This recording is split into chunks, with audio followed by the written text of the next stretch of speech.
we're very proud of our recipients. Their celebration is tomorrow. And being able to provide them those resources. And again, I think we can all see a lot of the improvements that we've come across. I know that there are concerns and maybe brought up today. We have significant funds that are included in our UUFB on an annual basis. From this 12.4 to 30 million is requesting about an additional 17 million of that on an annual basis, because we've been getting 12.4 over the last 2 decades.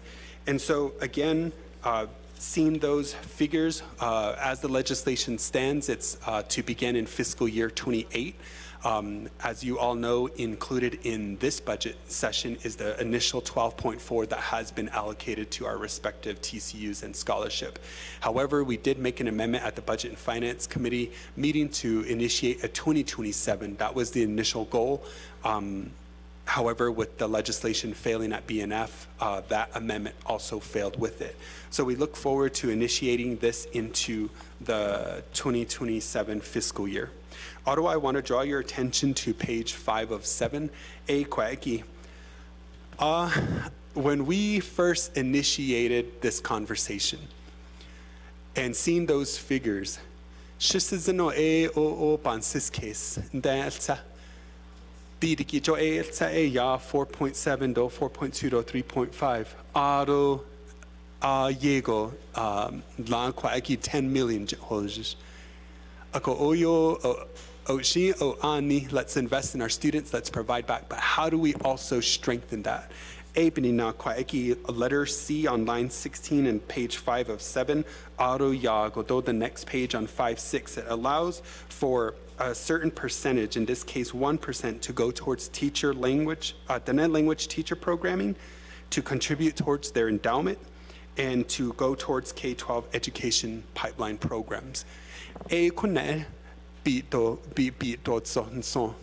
Binina additional shisizino hala ya anit ahut bansi case hala ya ni alchine ni hitsoke ni hinalake ye ni hizajiko be ye yadal to le haikiet kodo based on liniki jido deligi but ando het ultra egi has angi yitendal nishto leighton son Binina kwaeki baka aro teacher shortages that those resources, program, learning.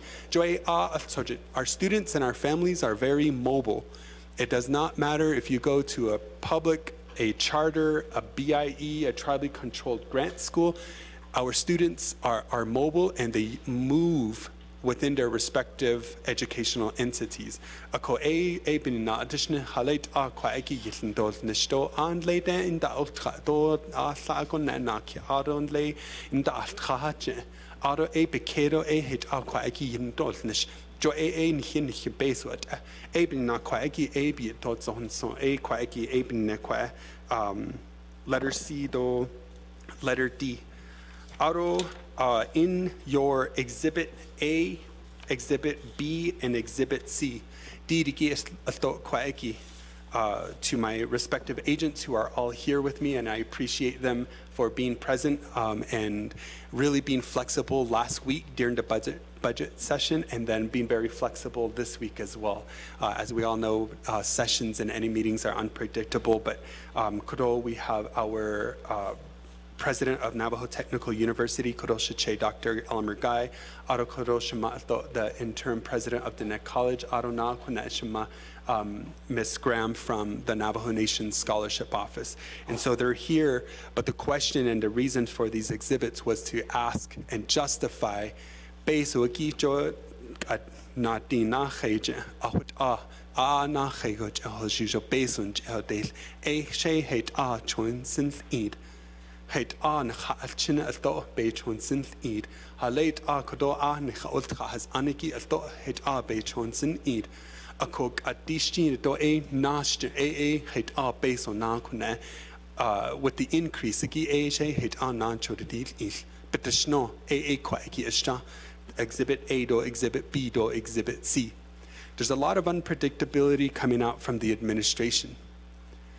I don't want our government to have some of those unpredictabilities as well.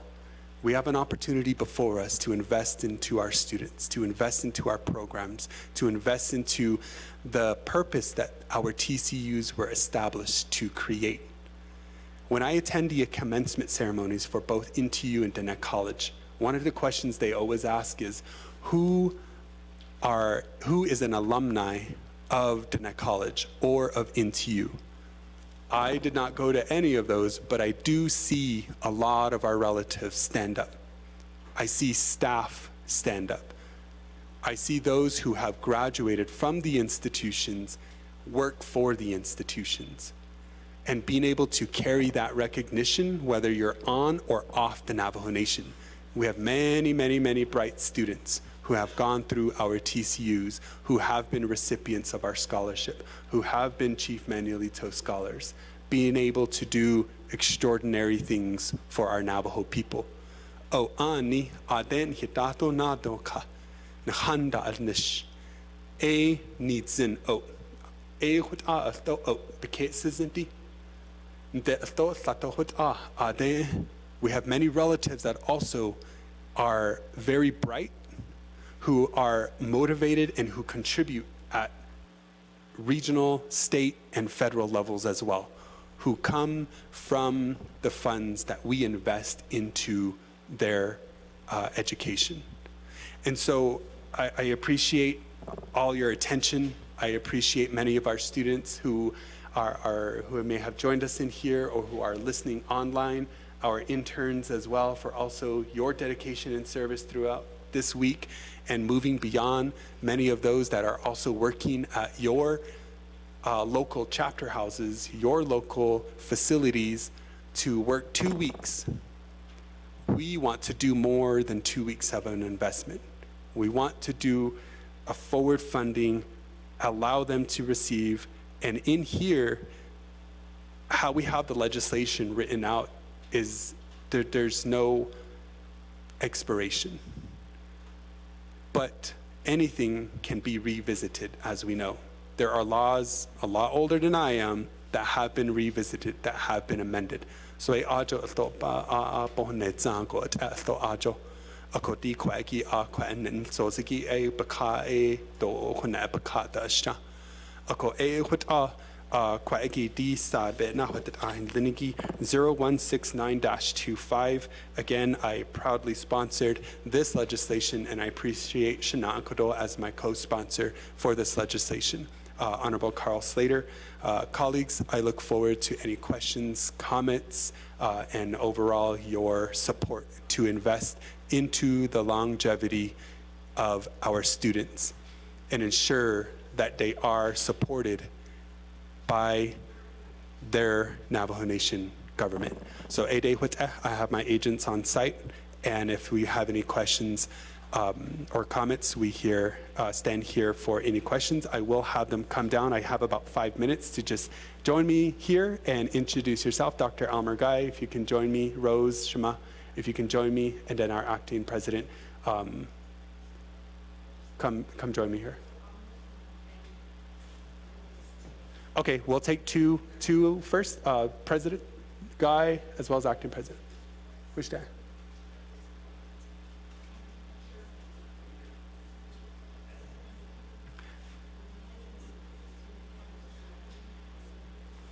And so with the 4 minutes remaining, I'll allow my agents to introduce themselves, and that will conclude our responses. I will start with Ms. Husky. Yat bene do ya kwagi nkahos agi shaklenita haskin is shadow touchy ninishla talk at a bashis chino to at lini dashiche kia ani a dashanala Dishja Aya Kunkhani Yado, acting president of Dennett College, Ahut Aya, Shanan Nish Insen. Egis Shanan Nishige, I am the vice president of student services at Dennett College. The quiz conduct Shinkun, the Hut An Kilhastil, and cannot ani, Bagala not at do, and Cotton Linigi, Be, and Hyohadit it. I just want to say and take this time Tora zin ben ki ka o je do be tora sino kunde yat ehon in kil na holjish do neidzi ako eche het in kidini do le. I don't know if we can get the mic for Dr. Gaishache.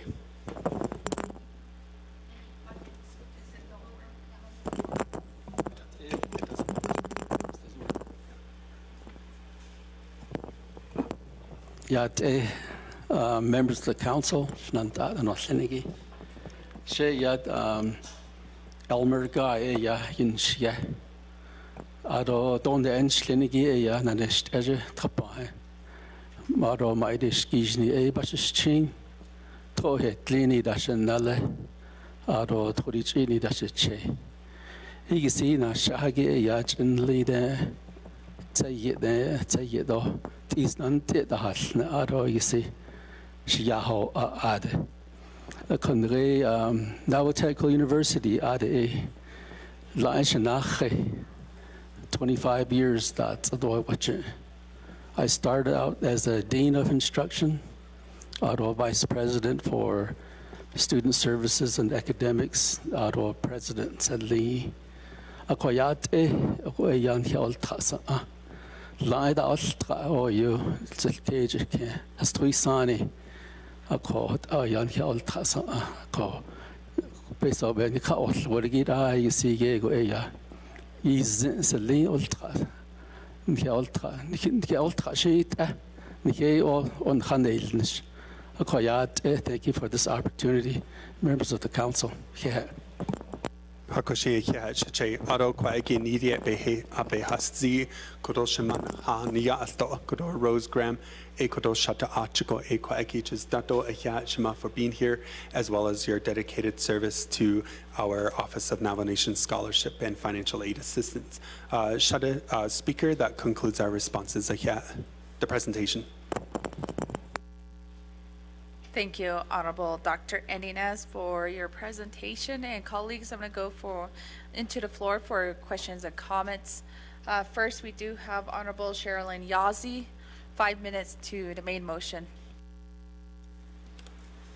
Good morning, everybody, to my colleagues and those that are listening online and those that are here in the room. Thank you again for being here today. I want to present an amendment to this legislation that introduces clear accountability, fiscal responsibility, and long-term flexibility in how we invest in our Diné students and institution. In this amendment, it will require annual performance and impact reporting from Diné College, Navajo Technical University, the Office of Navajo Nation Scholarship and Financial Assistance, to the Health Education and Human Service Committee and Nabakia Committee. It will tie 10% of each institution's allocation to performance indicators such as enrollment growth, expansion to Diné language programming, and demonstrated operational need, and establish a 5-year clause to assess not only the sustainability of the general fund commitment, but also whether inflation or cost of living changes require us to adjust the fund upward in the future. I want to emphasize that I support our tribal colleges and scholarship office. These institutions are part of our sovereignty and our strength, but we must acknowledge our responsibility to balance these investments with the fiscal needs of the entire nation, our courts, our senior centers, our public safety departments, and our chapter houses. As you know, in your budgets, this year we allocated to the legislative and judicial branch a total of $30 million for 1 year. This amendment ensures that future councils have the data and tools to revisit this investment, not to pull support away, but to strengthen it responsibly. It gives the council the option to adjust this funding upward if inflation demands it, or downward if the general fund is strained. It also sends a message, if we're going to increase long-term education funding, that then the institutions must be transparent, goal-oriented, and accountable to the people. I respectfully ask for your support on this amendment, and I look forward to having a good discussion. We can move forward together stronger, wiser, and more prepared for the years ahead. Reserve my time. Reserved time of 2:15. And colleagues, there is a motion on the floor for amendment number 1. And staff, if you could read down to the record. Thank you, Madam Speaker. Amendment 1, page 6, line 15, add new subsection, section 2304F as follows. New paragraph F, underline, performance and impact reporting. Each governmental unit receiving funds under this act shall submit an annual performance report to the Health, Education, and Human Services Committee and the Navajo Committee. The report shall include 1, student enrollment and graduation rates disaggregated by local and degree level. 2, amount of funds allocated and expended toward Diné language revitalization, K-12 grade levels, and endowment. 3, workforce and certification outcomes for teacher preparation and career technical programs. 4, community impact and outreach summaries. And 5, financial audit summaries specific to fund use. And underline. 2, page 6, line 18, insert new language as follows. After appropriations to Diné College, overstrike and insert a comma. After Navajo Technical University, insert new language, underline, comma, and Office of Navajo Nation Scholarship and Financial Assistance, ONNSFA, and underline. After each fiscal year, insert new language, underline, the fund shall be distributed to the following amounts. 1, Diné College, $7 million. 2, Navajo Technical University, $7 million. 3, ONNSFA, $7 million. 10% of these $7 million shall be allocated annually based on performance and need, including 1, increase in enrollment or graduation rates. 2, expansion of Diné College, Diné language or K-12 grade level programming. 3, demonstrated operational and capital needs supported by justification and underline. 3, page 7, line 2, amend as follows. After section 221B, overstrike the following language. However, the first appropriation of general funds by the Navajo Nation pursuant to the amended amounts approved herein shall begin in Navajo Nation fiscal year 2028 and overstrike. Insert new language, underline. The increase to 21 million annual appropriation shall take effect beginning fiscal year 2027. In FY 2026, the Office of the Controller and Office of Management and Budget shall prepare a transition and sustainability plan for incorporation into the comprehensive budget for fiscal year 2027 and underline. 4, page 7, line 11, insert a new section 7 as follows. New language, underline. Section 7, review and continuation. Within 5 years of the effective date of this act, the Budget and Finance Committee shall conduct a financial impact review and provide a report to the Navajo Nation Council assessing the sustainability of the annual allocation from the general fund, assessing the performance of each governmental unit in achieving student outcomes, Diné language revitalization, and financial accountability, and whether inflation, cost of living, operational demands warrant an increase in annual funding levels. Based on these findings, the Navajo Nation Council may enact legislation to adjust the fund amounts upward or downward to align with fiscal conditions, educational needs, and inflationary pressures. And underline. 5, renumber letters succeeding paragraphs, sections, and exhibits as necessary and appropriate. The Office of Legislative Services and the Office of Legislative Counsel are authorized to make technical edits, including calculation adjustments to this legislation and its exhibits to implement the Navajo Nation Council's intent. This amendment supersedes inconsistent language and any other amendments, which language shall be conformed to this amendment. Madam Speaker. Thank you, staff. And colleagues, do we have a second for amendment number 1? Second by Honorable Shondine Parrish. And first in queue for amendment number 1, Honorable Slater. Good morning again, colleagues, and thank you, Delegate Chairman Yazzie, for bringing this amendment forward. I think the items in, I guess it's number 1 in the amendment, speaking to performance and impact reporting, are important and good and things that generally are reported, but it's good for us to demonstrate the intent of the council in trying to ensure accountability, but really work cooperatively with the institutions, because we have an obligation to help see through some of these items, like workforce, teacher preparation, ensuring there's housing for all these items. These are things or pieces of data that we need to level up the government and ensure that we can provide the missing puzzle pieces to help develop our economy and further the education of our people. I know there are some reservations in terms of the amount of funding that's being provided in this proposed resolution, and I see the reductions in numbers to each institution. The one part that I do want to speak to is the 10% of the $7 million shall be allocated annually based on performance and need, including 1, increase in enrollment and graduation rates, 2, expansion of Diné language or K-12 pipeline programming, and 3, demonstrated operational or capital needs supported by justification. So I just want to hear a little bit more about 2 and 3, and I guess when we create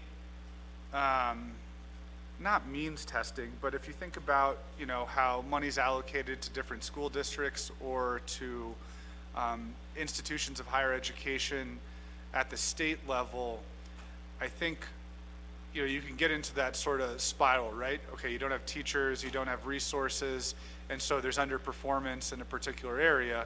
The same thing can happen at the institutions. And so in theory, they would need additional funding, so withholding it might end up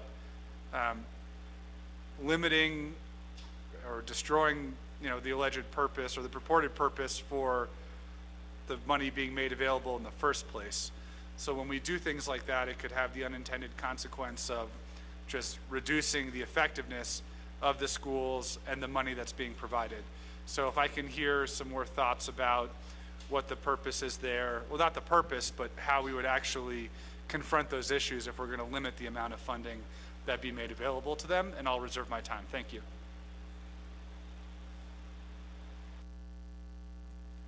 Reserve time of 2:25. Next, we do have Honorable Amber Kisnot-Pakrati. Oh, yeah, thank you, colleagues. Thank you, Shadif, for this amendment. Apologize, committee members at Budget and Finance. I was excused for this discussion, and it was a very late night discussion. Shadif, what I wanted to ask, appreciate the amendment and bringing up the conversation and having the focus back on performance and impact reporting.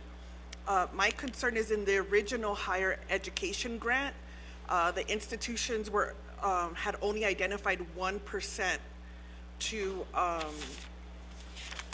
critical programs. So like 1% to K-12 to college pipeline initiative, invest 1% in their respective endowments and 1% to language teacher education. So that means for the last 20 years, the institutions roughly would just, from this allocation, only allocate $45,000 for these initiatives. And what I'm not seeing in, without this amendment or language, is how the higher education institutions are going to work together, because there's no Navajo Nation higher education master plan. Back in 2008, there was a Diné Policy Institute report on the Navajo brain drain. There was recommendations on what needed to change at the different tribal colleges and universities, and including scholarship. So I wanted to ask here, it's really focused on the institutions, which I agree, but if we could consider language Shadeja for the scholarship office. I spoke with a few of the delegates. This money goes into the Window Rock Central program, and basically the policy is first come, first serve. But throughout this week and throughout our terms, we have talked about the chronic understaffing, shortages, for critical government services. And so I would want to see, should we continue to support a scholarship policy that's based off of first come, first serve? Should we have incentives for growing our own professionals so that they could be the teachers, first responders, the nurses that we need in our communities? Because it's not exactly clear when you do first come, first serve, is definitely never a strategic strategy. And with limited resources, I would like to have that conversation. If you want to pull in agents or talk with delegates on, like with the oversight, if they're having conversations about scholarship policy change, because we also see at the chapter level, they use their own non-administrative funding to try to provide chapter level scholarships. And I'm always about decentralizing services, and I would want to see if we could consider looking and seeing what the advantage is if this funding could then go to our chapters to assist and support the local scholarships. And I'll reserve my time. Thank you for the amendment. Reserve time on the amendment 123. Going next to Honorable Eugenia Charles Newton. Thank you, Speaker, and thank you for the amendment. So I did send an email to our Chief Legislative Counsel questioning whether I could add a little bit more language to this directive, and I'm not sure if it's going to flow with the directive.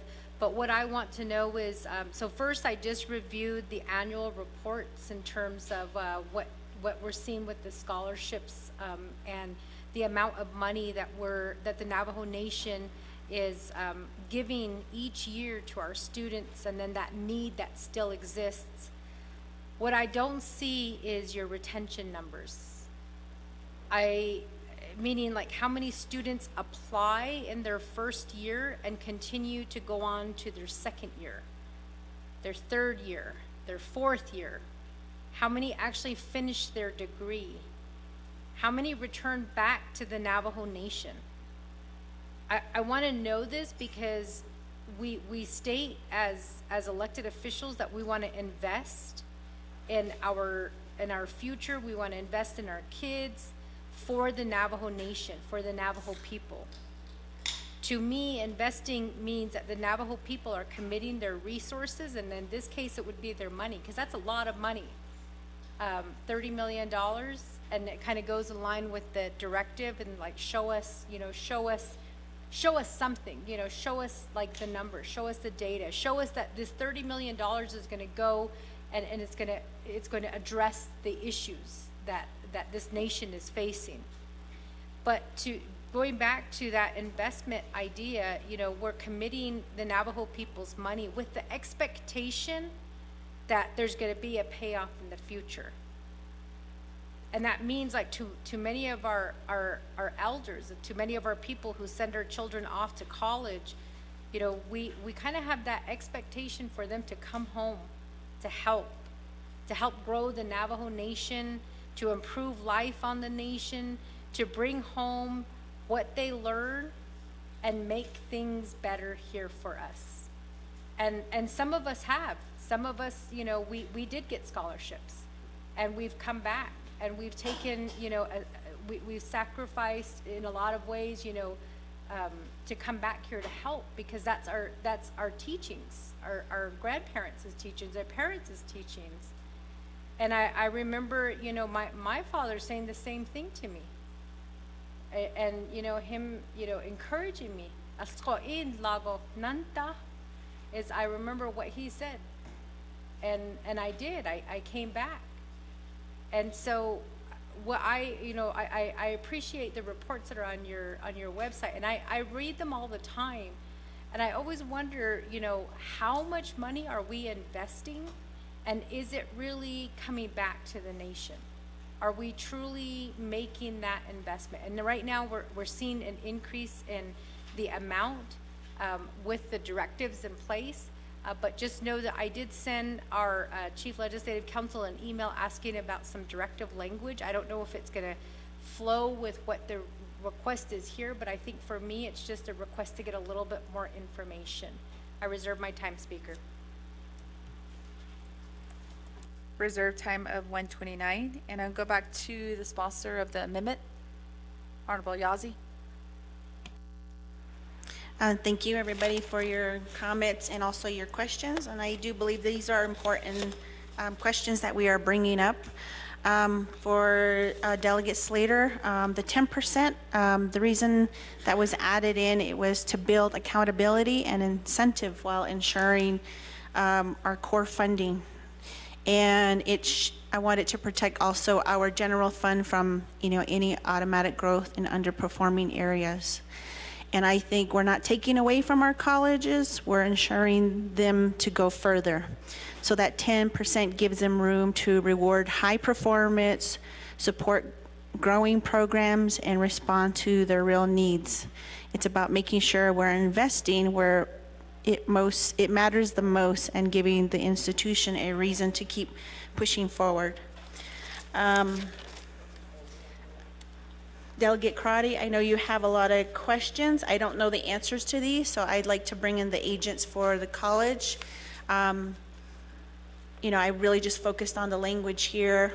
So if I could turn that question over to Delegate Andy Inez and his agents to focus on the 1% question. And then you had lots of questions on performance and impact reporting.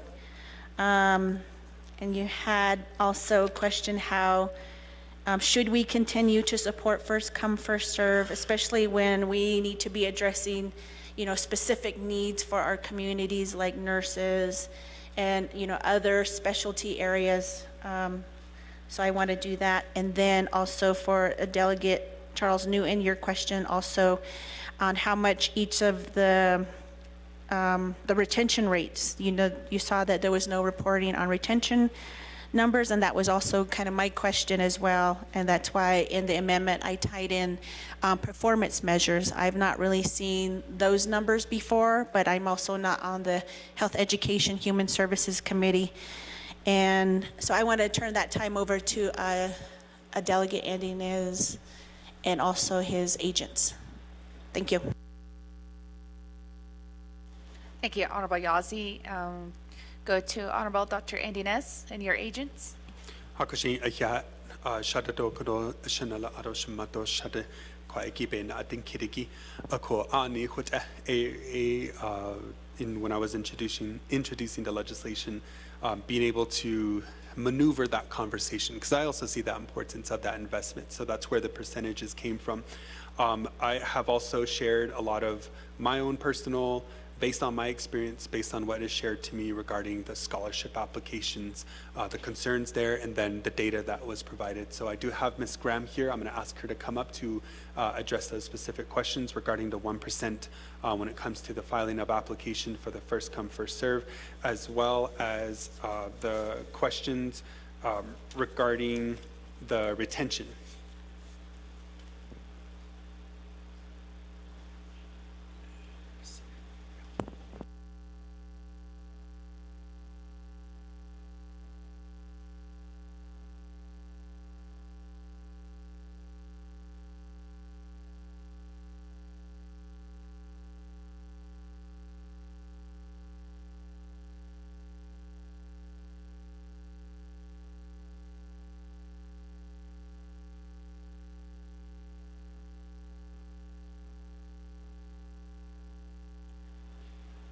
Point of privilege raised by Honorable Crotty. Yeah, well, the agents are getting situated. On Exhibit B, Speaker, there's not pages. So after introduction, let's see. I'm going to go to, I think it's page 5, support for increased funding, capital and infrastructure improvement. That first paragraph under it, let's see, line, so it'd be the second completed line. It talks about the Arizona TPT. Can I verify with Navajo Technical University if this is in fact the correct information? Because I'm reading 875,000 in fiscal year 2024 to 27,800 96 in fiscal year 2023. I'm not understanding, I'm trying to understand, so if we could get that answered, and I'm fine moving on with the discussion, but I'm trying to do some kind of financial analysis, and it's not making sense right now. Thank you.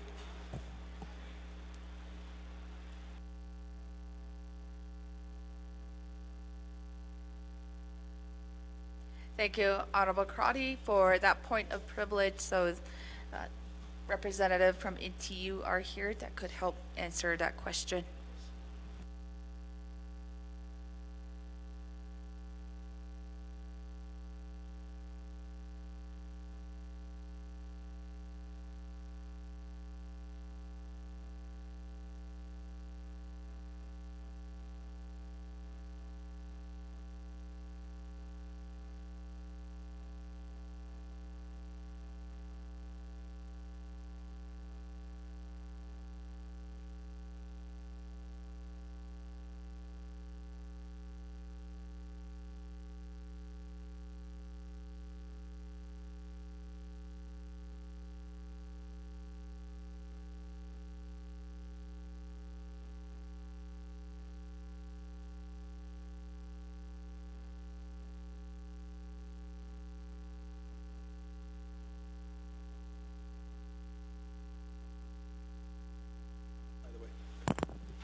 Speaker, do we have the floor? Okay, Hakushin Ikea, Aro Kwaegi, Shema Kwaegi, Nate Kirigi. I have highlighted here for President Guy Shiche to answer. Thank you, Shantai, Dr. Crowdy. And the question regarding the transaction privilege tax, there is a typo. That we used to get 875,000, and it's fiscal year 2012, not 2024. So currently, we're only receiving $27,896 in fiscal year 2023. Thank you for catching that. Yeah, 2012. Yes, ma'am. So in the course of nearly a little over a decade, there has been a decrease of a little over $800,000. Thank you, Speaker. And I'll call Ms. Graham back up here to address the questions posed earlier.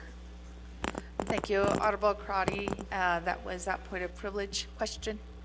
And we'll go back to Ms. Rose Graham. You may continue. Yate, members of the Navajo Nation Council, Yate Shinadani, and Speaker of the Navajo Nation Council, do Yate Shiyaj Kwa legislation ka be alonjasins aro shike do shidene kon iso thangi do aro da isno sagi ko kwa na shite kit ya hashit au Navajo Nation scholarship policies first come first serve hat ninigi jo na chalchinet o khayi do nihitene o khayi ko ni kaya bakago kon ke dat indo aro ke ahodes au lay border towns do and annual report and daily to the Navajo public ya sto nzago lay throughout the United States, the 50 states. There's Navajos in every state of the United States. To foreign countries go to she beige holo, she census number holo. Da no ye go date sin. She do she cat or lol. She do she old ha. I don't she da inult ha than hillen. Eben natchet, ya first come, first serve. Whichit ego hat ninigi ebe akut hatit akut ende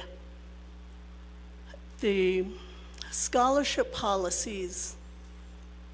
An here where Navajo Nation be yet ket on it energy do akon niche nichindan nisto akon an here Navajo Nation be yet on hikan an here lahon hikan da loto a kut a wins no shin sto biga a ko nal sos kwa deep beso bahwin enko.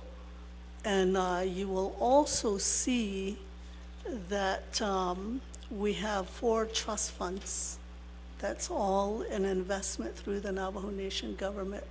You will also see that we have a category of corporate funds. That just means when the Navajo Nation has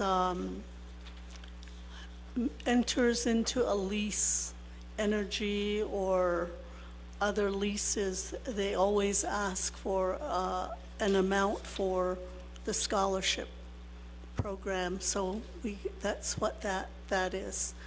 And then you will also see that we have Navajo Nation has the Public Law 93638 contract.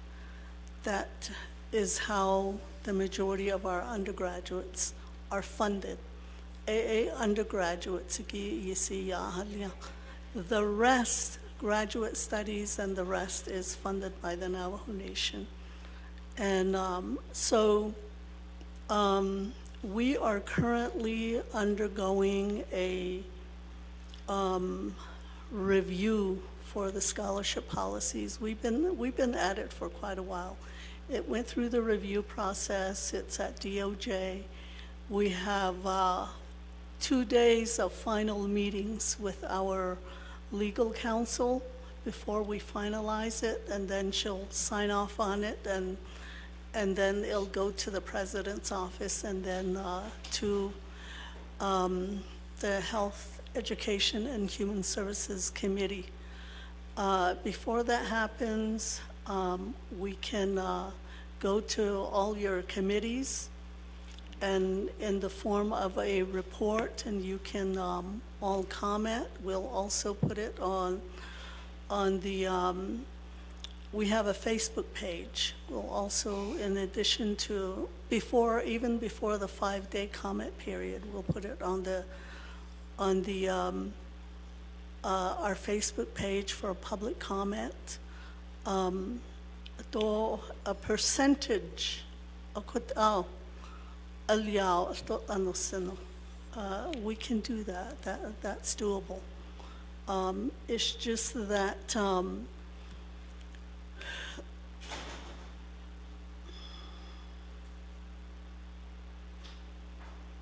the number of applications that we receive has significantly grown.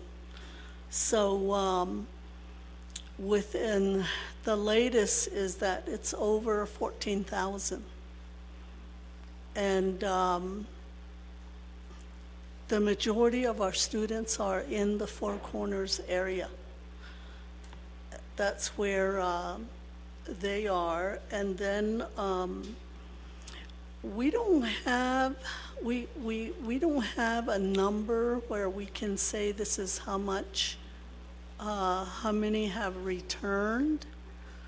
But we're going through also a new database.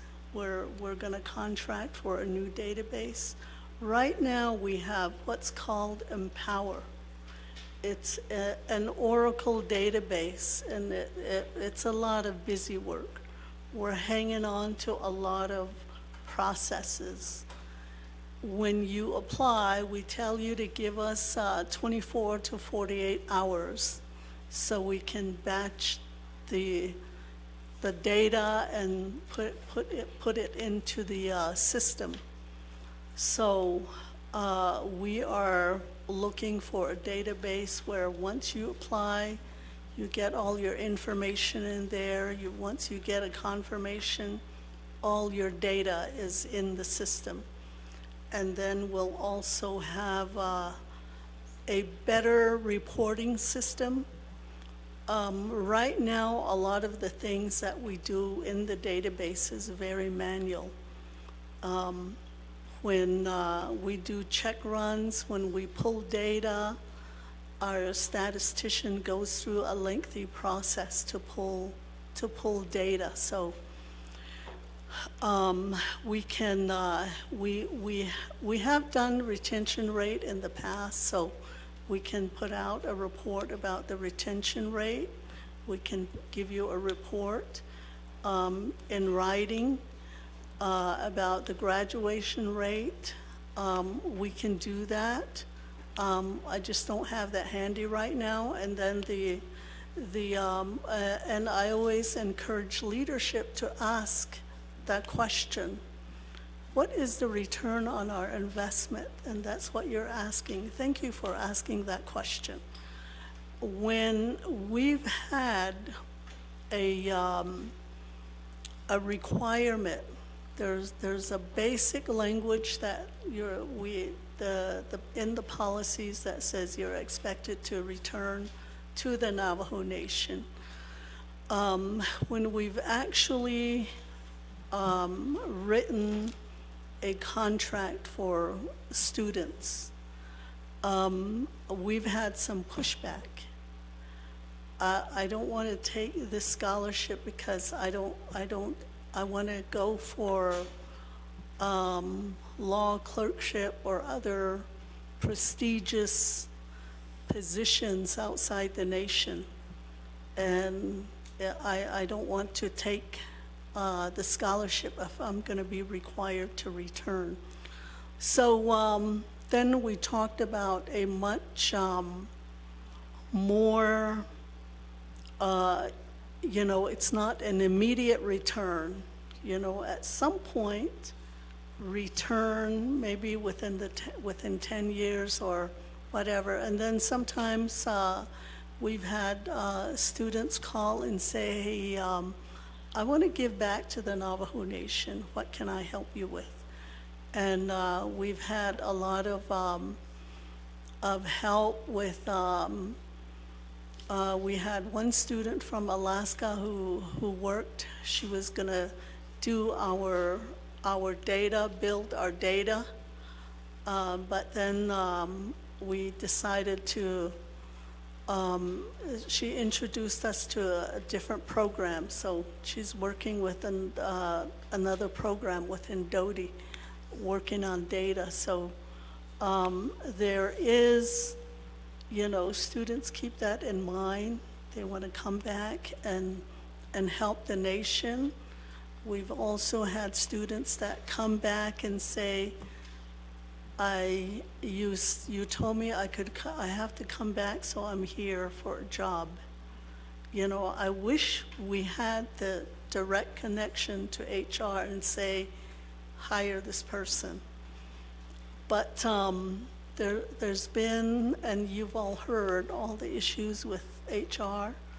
I myself have those issues. I hire people with master's degrees, bachelor's degrees. I hire them as an office specialist so they can get their foot in the door.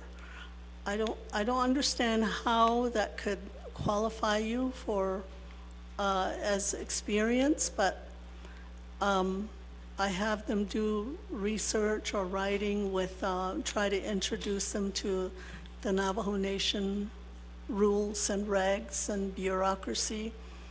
Once they put in their 6 months, or even before 6 months, they go where they want to go. They take the jobs that they want to do. And they have their foot in the door, and they apply, and they continue. So they all vary. And we have a lot of, and we can do a survey or figure out how we can do that data between human resources and us. And we've also been encouraging. Okay, We've also asked Human Resources to do, our students, our Navajo people that are in the government right now, in our schools right now, that are working for the Navajo Nation or on the Navajo Nation in the border towns. We can help them with their credentials. They have, I always think about DNR, they have a lot of technicians and support people, and those individuals know the programs very well. And we can help them whatever they need, licensing, a degree or a certification. That's where a lot of our resources could go, and definitely have an direct, immediate impact here on the nation.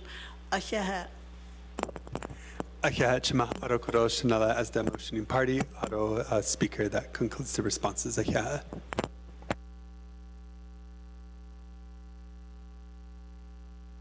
Thank you, Honorable Begay, and also Ms. Rose Grimm. And colleagues, I'm going to go back to amendment number 1 lineup. We do have Honorable George Tolth. Thank you, Madam Speaker. Do koro ani nitlini 25th Navajo Nation Council.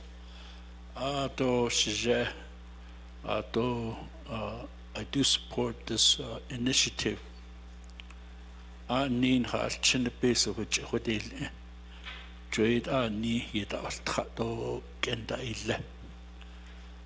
Ako an hate based on the need out obikinite of andika. Or jo base of which hodol gis. I do have confidence in this the next college and NTU. General base of Chidayos, especially Eastern Navajo. Mr. Dr. Guy. I haven't seen that school growing. Within that Eastern Agency in Crown Point that buildings that honestly at OU a job base Japan in general with better husband nito peso joche your we can put all this guidelines or a procedure in place. They have their own procedures how to manage these funds. Shika hotan shi nakhalchen jo ito tha ko ehonadi no auto based ada konata ostha Nijana esa aje yutsure sos in hediten.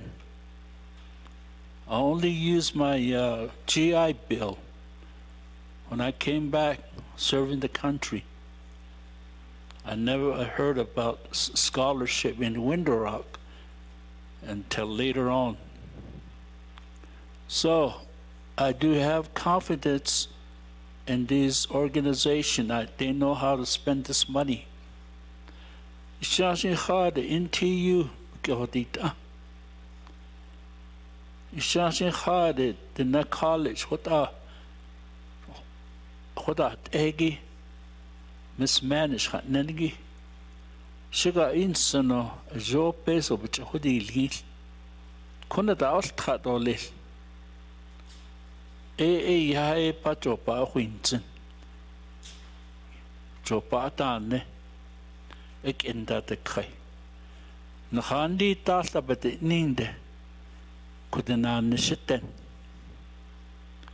Ben na ik ga was in Lego kijk naar zago. De in dat in niet zo laat in de halie. Ook hij apply is in her degree say Allah no. You don't have enough work experience no. But dan not al kat. That's nonsense. So how are we going to help our kids? What happens in this case? Eben na jo kone hota seto ahotan shaho shin nibaz ani bespeda hazo hotshneshe bazinshle hot Utabe hat is Tito, a hair, Uta in Hitchahas, Seaton Lidolis. I will so away my time as speaker. Thank you.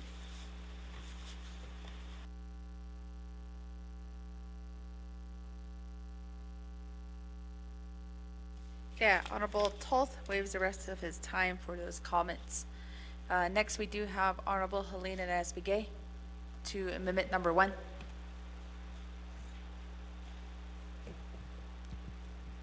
Oh, he had Nana Shiaj Koda. Delegate Dr. Andy Nescon, a legislation he thought on in ye. Do your agents called it.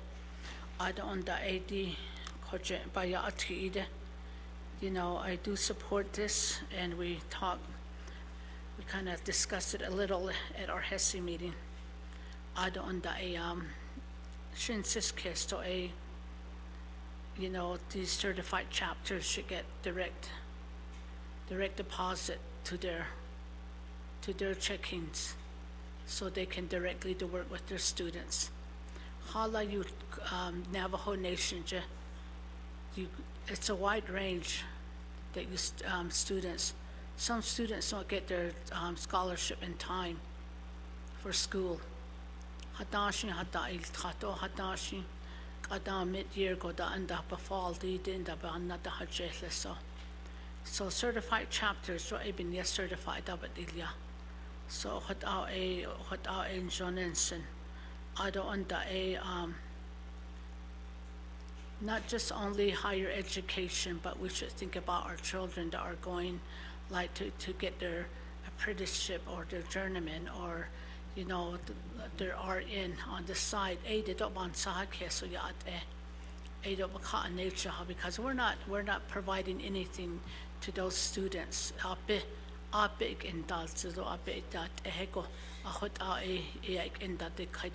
Some of them they really struggle just to get by, to get their journeyman or their apprenticeship or their RN. A lot of these nursing, whatever, you know, we need them back home. A few weeks ago, I was down at Phoenix Indian Hospital. I'm from Tuba City, Shatnila. I says, what are you doing here, Bedishna? I says, Tuba City is 638, so I can't work for 638. I got a student loan when I was going to school, Nila. So this Phoenix Indian Hospital is helping pay for my loan if I work here, Shadini, because Phoenix Indian School is still an IHS. So ako hot egon hachini ka anda jahato. Ako maybe the BIE school should be doing that too, you know. And ako hot out and go to our schools. Our kids will be going to school. We need more funding. We need to advocate for more places to place our students. You know, some of them do help them out in this way. So the amendment that I support it too. So I hear for bringing this legislation before us, and what I wait my time. Thank you, Speaker. Yeah, thank you. Honorable Helena Nesbigay waives the rest of her time. Going next to Honorable Curtis Unito. And this is to the amendment. Yeah, Teo. Yeah. I just have a question on your return investment on our kids. A lot of these kids that we invest in, you know, it seems like we just invest in them to go out into city for employment. This return investment, you know, I think we should have some kind of contract, you know, where they can go out and learn and experience the actual work experience and then come back. I don't know if you guys have any kind of return investment in that area. If there's not, I think we should add that on the amendment here. Reserve Reserve time of 4 minutes and 15 seconds.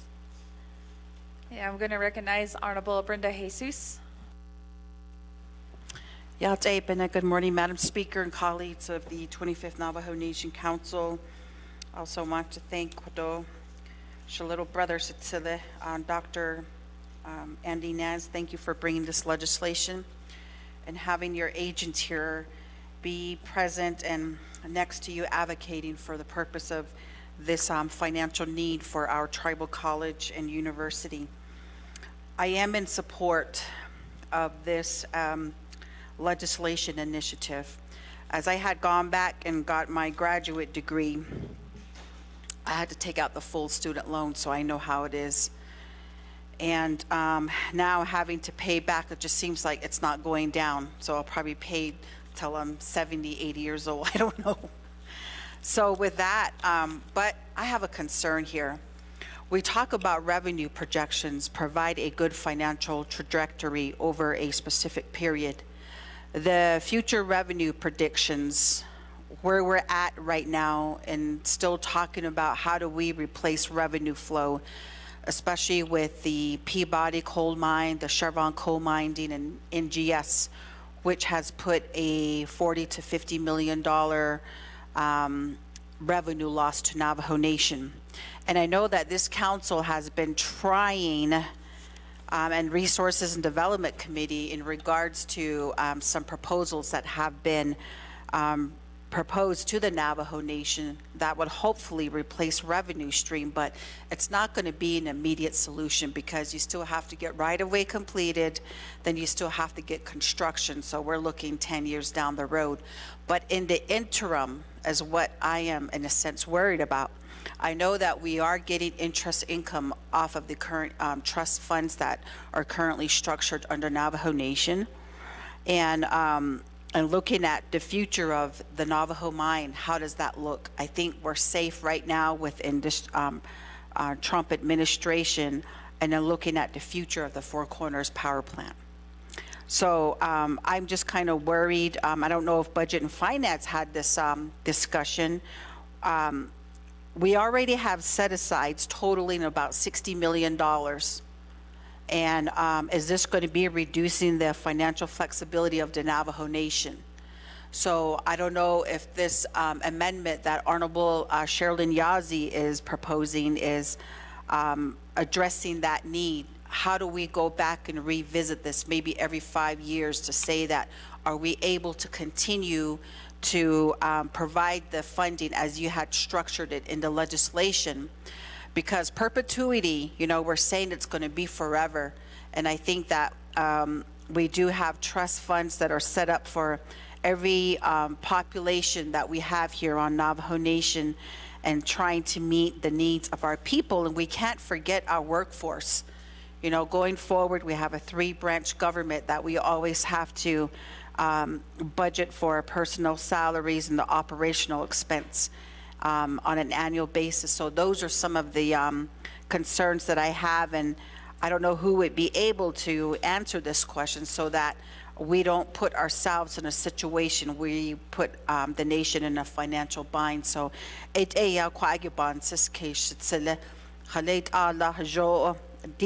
this amendment will address that. So again, I just need that response. And again, I am in favor of this legislation, but I think we really need to craft it to where it would be, you know, viable or quantifiable to meet the needs of our future projections.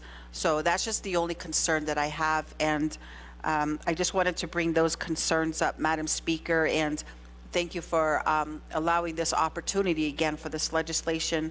So I'll just be awaiting a response, and I would like to go ahead and waive the rest of my time on this amendment. Thank you, Madam Speaker.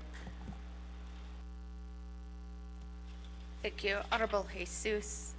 And next we do have Honorable Vince James.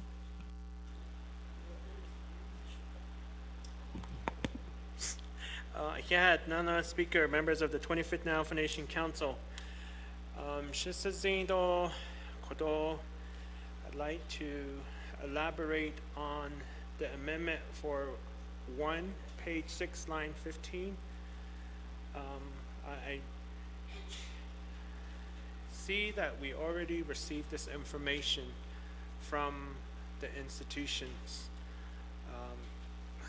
And so, as you can see of the legislation on Exhibit A and Exhibit C, there's the information that entails what is being requested here, but I will leave it up to you as my colleagues.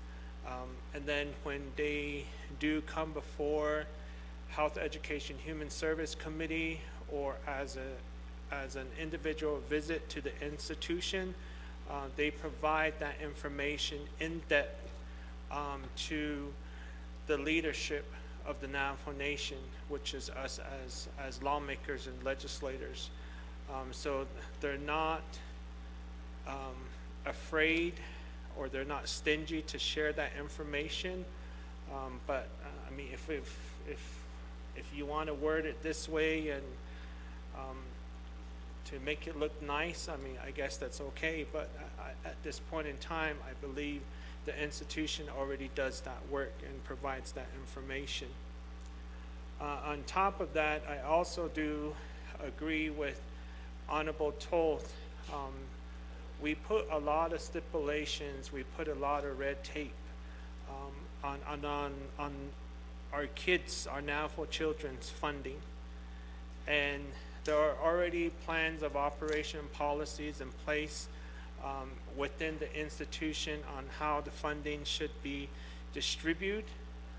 So again, it's just, I guess I could use the word double working at this point with this amendment, with things that have already been in place by the institution on how these funds can be utilized and disseminated amongst the program. So, and I see it in that fashion, but then again, you know, if we allow over $200 million to go to casinos with nothing like this, with these kind of stipulation, as legislators, I see that as a concerning situation. We've also allowed $50 million to go to Goulding. Again, it didn't require any stipulations, as this amendment is before us. And of course, the $24 million that went to Zinni Homes, to the architect firm. And so there's no real stipulations in those fundings that were allocated to those programs. And the listing goes on. And then so, but when it comes to our children scholarship funds, we intend to start putting all of this stipulation in place and putting red tapes and putting that money in the hands of trying to say, okay, well, you're gonna end up using it, but this is what we're going to do, make it harder for that funds to be utilized. But that's how I see this amendment, but I will be opposing this amendment because of that fashion. I think it should be open for our Navajo children that are trying to get their education. We all know the frustration as being told, go to that person again, go over there, get this again, get this document, get this form again, you have to fill out this form again. We all know of that frustration, and this will create all of that frustration again as putting this amendment. So I just see it as just leave it open, let the institution run with it. They already have policies and documents in places on how they disseminate those funding. Amendment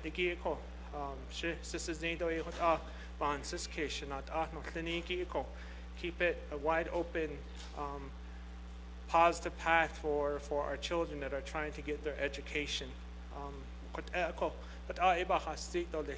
Thank you very much.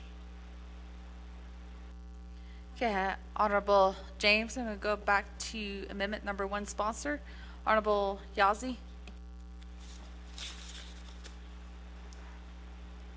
Thank you, everybody, for all of your questions and concerns. Let me go back to my notes.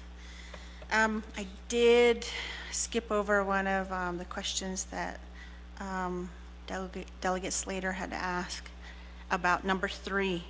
I think this funding bill, it's strategic, and we're building in a 5-year checkpoint, so we're not guessing. We're looking at the real numbers, and we're asking ourselves as council, as the appropriators, is this money making a difference? Can we afford to keep this going, and do we need to increase it to keep up with inflation and the students' needs? And it gives council in the future the ability to use that information and not make assumptions. And so in the future, in 5 years, we're able to ask, okay, if inflation has gone up or down, then as that council, they can make those adjustments. And I think that also related to the concerns that Delegate Jesus had brought up. This amendment will have that 5-year checkpoint just to inform the committee and also Budget and Finance Committee, okay, this is where we are at, this is how much revenue is coming in, and do we need to take a look at it? So that's what I'm proposing in this amendment. I also wanted to say, where's my little notes? I think for this investment in our students, any investment we make, you know, we're just asking for more data and more clarification to make sure we're making a good decision with our funding. As we know, and as it's been said before, you know, our revenue is going to go down. So we just want to be clear. And I think it is important, as Delegate James brought up, that we should be asking all of future legislations that we're appropriating funds for, that we should gather more data from everybody. We should ask them, okay, this is an investment of the people's money, and yes, give us all the information so we're being clear. So I do agree that we should be doing that with everybody. Any legislation coming forward, we should have more information from everybody. And let me also kind of go back to the difference in what was in the original legislation. The reporting entities, the original legislation that was brought before us, it does have Gwinnett College, NTU, and the scholarship office. That stays the same. It's asking for annual, that doesn't change. It does report to HES committee and NABI, that's correct. And where it doesn't have anything is the performance matrix that's linked to the funding. So what I'm asking is that in the amendment, 10% of each institution's funding is contingent on the performance and need that includes the enrollment growth, language programming, and documenting the operational needs. So we're just asking for additional information from them. Again, it ties back to when we get to the 5 years, you know, what has happened, you know, that would be included. That's what the language would also say. And in the original one, there's no sunset or review or adjustment clause. And the 5-year is a formal review by the Budget and Finance Committee to evaluate fiscal sustainability, inflation, cost of living, and program performance to allow for these funding adjustments. And I do like the idea, and I'm open to this legislation to including and considering the chapter levels. However you think it would work best with the chapters. Every one of you have a chapter. How do you think it should be included in this legislation? I would be open to that, hearing that kind of language. I want to ask Delegate Crotty if you got your answer about the Arizona TPT. And the other thing that was brought up is some of the delegates wanted to know more, to have a report, and I heard that there is a report out there, and if we could get a copy of that included, since it is brought up that it is shared at HES committee. I think as the entire committee here would like to be able to have a chance to read and get more information. I also have another question to the agents. You brought up the, let me see. That it sounded like it was a plan of operation. How far along are you in that 164 process to update your, I think it was, you said a plan of operation. And then I wanted to know how far along you are in obtaining this Oracle database. Let's see. So if we could get that report as well. The other one that was brought up is, you're not I guess it is a good question. How come we don't have a direct connection to HR when those individuals, receive scholarships, and how do we do that? Is it just we're including it in this amendment? I think that might be maybe a legislative change. So I think I would need more information on that from our legal counsel. How do we make sure we're including that HR also has that information, that those scholarship students that graduate, that, they're, I don't know, I'm not saying it's easier, but, they're also, that we give them an opportunity to apply to the Navajo Nation and to be able to give back to the Navajo Nation. And I do appreciate that those that have brought up that you support the amendment. I do also think that sometimes we do tie up a lot of our, just our funding, but I think this week what I saw is, sometimes we do have to do that and just ask more questions, especially when, again, it gets tied to revenue, reduction in our revenue, and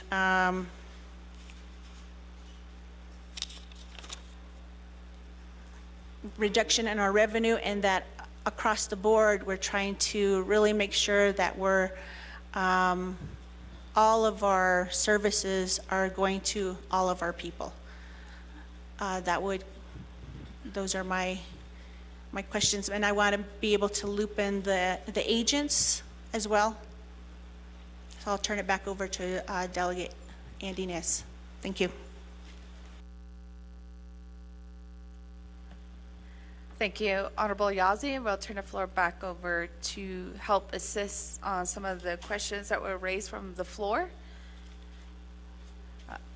Honorable Ness. Yes, thank you, Speaker Arokuro Shanela. I know the question was directed to Honorable Crotty, but yeah, we did answer. There was a typo error on the date. It was supposed to be 2012 and not 2023. And then regarding the reporting, so you are correct. Arokwaegi shija so ihadzigi di ana khego an hitaton da khaif kro the college Aro Navajo Technical University. Department of the Education da ejo kwaegi shima atra ajo nalnish. Okay, they give us their reports. We ask our questions. We pose those to them. It is my understanding that each time our higher eds come before the Health Education Human Service Committee, that they do provide a report into the boxes of all of our 25th Navajo Nation Council members. If not, then we can certainly work it out to where we get you a copy of those reports. But we have been to both institutions several times. They've been gracious enough to host us, and they give us their full report. So those indications, as it's outlined in the amendment, as well as the information that's also through their charter, so they're able to, by law, being able to provide that to their oversight. Arokwaegi, the information regarding the ONSFA policies, that was regarding the 164. I'll have Ms. Graham directly just answer the status regarding the ONSFA policies, as well as the database clarity on Oracle, and then the HR comment. Thank you.